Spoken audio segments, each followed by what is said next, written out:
या देवी सर्वभूतेषु मां चंद्रघंटारूपेण संस्थिता नमस्तस्यै नमस्तस्यै नमस्तस्यै नमो नमः।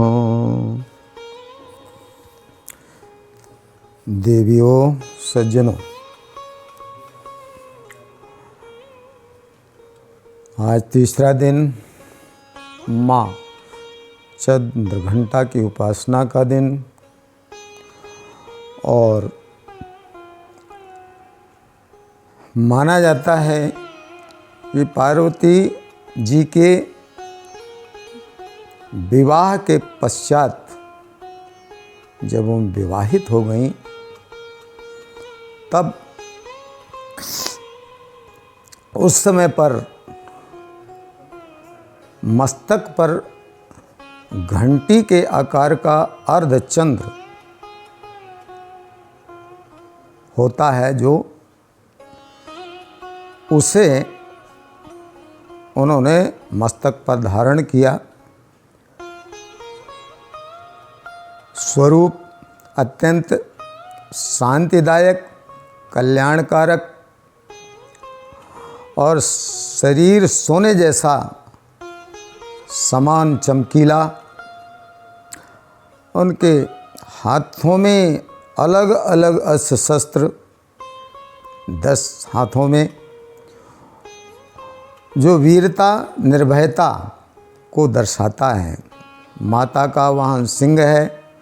कई शास्त्रों में माता को वृकवाहिनी कहा गया है, जिसका अर्थ होता है भेड़िया जिसकी सवारी है। भेड़िया साहस का प्रतीक माना जाता है और बड़े जागरूक। उनका जीवन तीसरा नेत्र सदा खुला रहता है, अर्थात ऐसे वेश को जो माँ चंद्रघंटा हैं सजग हो जाता है। साधक जब जवानी में प्रवेश करता है, साधक या हर मानव जो भी अवस्थाएं आती हैं, ये आपको सबको पता होना चाहिए कि शैलपुत्री ही विविध रूपों में जैसे से जैसे उम्र बढ़ती है उनके विविध रूप दिखाए जा रहे हैं। साधना की ऊंचाई भी इसी रूप में बढ़ती चली जाती है। पहले छोटे दायरे में और जैसे जैसे ऊर्ध्वगमन ऊर्ध्वरेता बनता है, जो हमारे चक्र जागृत होते जाते हैं, वैसे वैसे चेतना का विस्तार भी होता जाता है। अब इस चेतना के विस्तार में आध्यात्मिक जीवन जिसका है वो अध्यात्म की तरफ बढ़ता है। जो संसारी जीवन में एक छोटा सा बालक जब जवान होता है तो वह अपनी परंपरा छोड़ने के लिए गृहस्थ आश्रम में प्रवेश करता है। यद्यपि बहुत से जीवन में संकट आते हैं, विपत्तियां आती हैं, समस्याएं आती हैं, उनसे सबसे संघर्ष करते हुए भी जैसे माता शैलपुत्री संघर्ष करते हुए चंद्रघंटा तक यात्रा करती हैं। और चंद्रघंटा जब बनती हैं, इसके पहले उन्हें बहुत कुछ झेलना पड़ता है। यहाँ तक कि सप्तऋषि जो प्रणाम करके गए वही आकर के दोबारा उन्हें भटकाना चाहते हैं और उन्होंने सूचना दी शैलपुत्री के रूप में जब थी कि कहा हमारे न सुने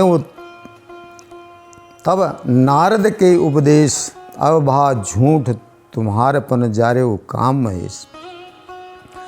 कामदेव को भस्म कर दिया, अब क्या करोगी शादी करके। यहाँ संसार के लोग काम को वासना की दृष्टि से देखते हुए करते हैं, लेकिन हमारे ऋषियों ने काम को बहुत उच्च कोटि का, जब उदरेता बनता है साधक बनकर के, तो अध्यात्म की ओर और जब संसार को गढ़ता है प्रमाण देने के लिए साधकों का, तो गृहस्थ आश्रम की प्रवेश की बात होती है। यहाँ इसीलिए माता मुस्कुरा करके कहती हैं, आप क्या ये सोचते हो कि महादेव शिव काम के प्रतीक आप लोगों ने मान रखा है? नहीं, भगवान हमरे जान सदा शिव योगी, अज अनवद्य अकाम अभोगी। वो तो साधक हैं, और साधक किसी कारण से, किसी व्यवस्था के अंतर्गत उनने गृहस्थ जीवन स्वीकार किया है, इसलिए वो शांत हैं, सौम्य हैं, अकाम हैं, हर तरह से वो मेरे जीवन के लक्ष्य हैं।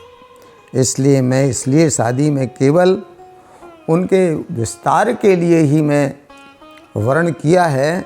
इसलिए तुम अपने ऋषियों अविवेकी विचारों को छोड़ करके और भगवान शिव की तरफ यात्रा हमारी जो है उस पर बाधित हमको न करें।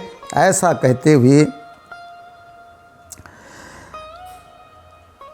कोई भी हो, हम एक साधक भी, संसार में भी आज का वातावरण कुछ ऐसा दूषित फिल्मी दुनिया में हो गया है।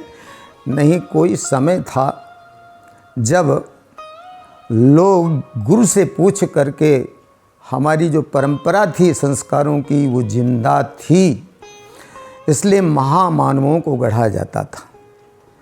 ये महामानवों की गढ़ने की बारी थी। चूँकि भगवान कृष्ण ने भी इसी तरह से अपने रुक्मिणी के कहने पर जब संतान की याचना करती हैं तो बद्रीनाथ में जाकर उन्होंने 12 वर्ष तक बेर खा करके तप किया, तब प्रद्युम्न जैसी संतान हुई। संसार में चूँकि उस समय हाहाकार मचा था, शिव का विवाह जरूरी था, और तारकासुर नाम का जो राक्षस था, त्राहिमाम सब मचा रहे थे देवता, और तारकासुर को ये भी पता था कि भगवान शिव का जो पुत्र होगा, दोनों के संयोग से वही मेरा वध करेगा। इसलिए मार्ग में संकट उत्पन्न किया। तारकासुर ने जैविक पुत्र के बारे में जो उसका वध, उसको ख़त्म करने वाली बात थी, उसके लिए इंतज़ाम किया कि मैं किसी तरह ना मरूं। इसलिए उसने जतुकासुर को इसके लिए नियुक्त किया।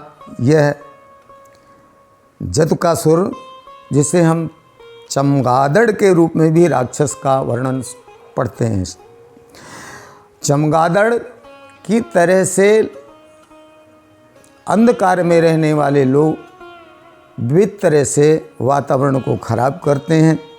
निश्चित ही साधक के सामने विभिन्न परिस्थितियां आती हैं जो उनमें उल्टे खोपड़ी के लोग जिसे कहा जाए, ऐसी जो गलत राह पर ले जाने के लिए तैयार रहते हैं ऐसे लोग, क्योंकि जवानी में भटकाव बहुत ज़्यादा होता है। साधक जब साधना पथ में जाता है तब भी वही होता है। विविध तरह से देव पक्ष से भी अच्छी बयारी चलने लगती है जब, तो देवताओं को भी उसी रूप में देखा जाता है जब विषय की बयारी चलती है, भोग की ओर दुनिया चलती है, तो वो समय एक ऐसा होता है जो संभालने का होता है। इसलिए जतुकासुर का वध करना जरूरी था, और वह चंद्रघंटा के द्वारा उसका वध होता है। माता चंद्रघंटा का अवतरण जब होता है तो अपने इस रूप में हमने कथा के साथ में जो चक्र जागरण करने की बात है, मणिपूरक चक्र, मणि मणि कहते हैं जो स्वयं ही चमकती रहती है। साधक के जीवन में स्वयं ही चमक पैदा हो जाती है। स्थिति जो चक्र की जागरण की होती है, तो मन जब वहाँ जाता है, ध्यान करता है और वह जागृत होता है, तो साधना में जब स्मरण वह आता है तो वो क्षण होता है जब पवित्रता आती है मणिपूरक चक्र की और वो जागृत होता है। तो ये प्रमाण है कि अलौकिक वस्तुओं के दर्शन होते हैं, दिव्य सुगंध आती है, अनुभव विविध तरह के होते हैं, दिव्य ध्वनियाँ सुनाई देती हैं। ये सब सूक्ष्म जगत में पहुंचकर अनुभव किया जाता है। साधक इन सब चीज़ों का अनुभव करता है और ये जब अनुभूतियाँ आती हैं, उन्हीं अनुभूतियों के अनुरूप अपने जीवन को समर्थ बनाना, ढालना और वो परंपरा जो इसके पहले सिद्धि करके संसार में साधकों ने पाया है, हम प्रेरणा माँ से लेते हैं, क्योंकि माँ करुणा से भरी होती हैं। दुनिया में माँ शब्द इसीलिए रखा गया है। सभी माताएं, नाम अनेक हैं, रूप अनेक हैं, लेकिन ममता सब में है और ममता माँ के बराबर। ईश्वर को अगर प्राप्त करना है तो हमें बालक और माँ का दर्शन करना पड़ता है। और संसार में माँ जितना प्यार करती है पवित्र, उतना जिस प्यार शब्द को लोगों ने बिगाड़ दिया है, माँ का आज भी वही पवित्र भाव है। कहा है किसी ने, समता नहीं ब्रह्मांड में है, माँ तुम्हारे प्यार की इससे बड़ी कोई नहीं संपत्ति से संसार की, इससे बड़ी कोई नहीं संपत्ति से संसार की। संसार में ममता का, वात्सल्य का जो भाव है, वह साधक के मन में जब तक नहीं आता तब तक मात्र भाव, मात्र ऋण से ऋण भी नहीं होता और मात की कृपा भी नहीं मिलती। तो ये आज का ये दिन, तीसरा दिन, इसे साहस के साथ में साधक ध्यान करते हुए मातृभाव का मणिपूरक चक्र को जगाता है और फिर अभीष्ट शक्तियाँ जो उसको मिलना चाहिए उसे वो मिलती हैं।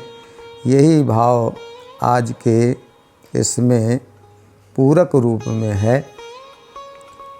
नमन अगले क्रम में जो हम देंगे वो कूष्मांडा, माँ कूष्मांडा का ध्यान करने की बात बताएंगे। धन्यवाद।